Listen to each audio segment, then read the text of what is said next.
give you a very personal example. Kind of a trivial example, but it's a really great illustration of how manifestation is really instant and how the bridge of incident operates. So, about 2 weeks ago, I was just feeling really off in life, and I just had this idea, this thought that I wanted to find an energy healer. Mind you, I've never seen an energy healer. I don't really even know what an energy healer does. I just felt like my energy was off and I wanted to talk to someone who was not like a traditional therapist. I ended up kind of Googling like literally energy healer plus my city, and I came up on a lot of results, and I was like, well, this is one of those things where you don't really know through the internet if you'll resonate with this person or not, and it's just like really hard to be sure. And so I kind of gave up on that. And when I say give up, in the back of my mind, I was like, you know what?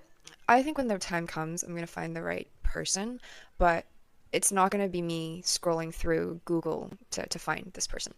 So I let that go, and I ended up going to a sound bath that weekend.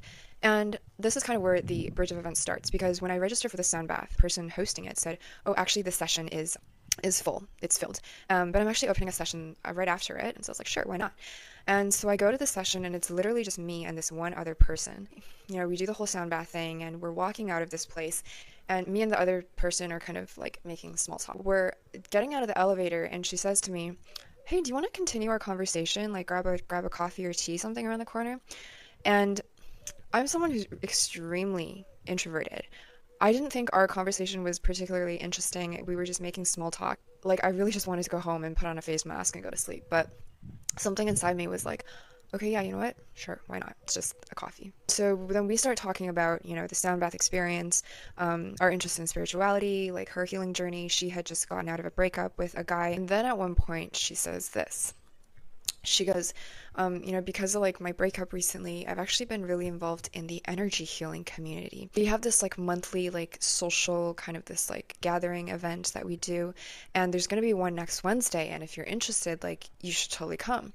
So basically, there's going to be like a bunch of different energy healers, and you can talk to a lot of them to see who you connect with. In that moment, I'm like, what? This is like exactly what I had been looking for, I think.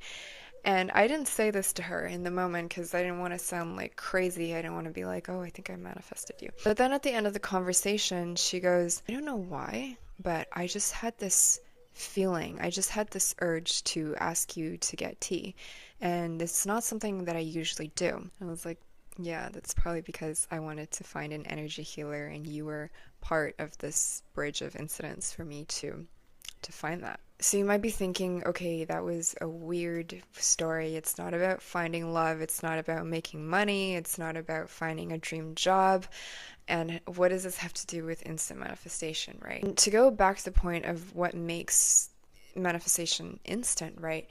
You know, as soon as I set out this intention that I want to find an energy healer, it can be anything. It can be love. It can be a job. That's when the bridge of incidents created itself in front of me, and it's not something I had to think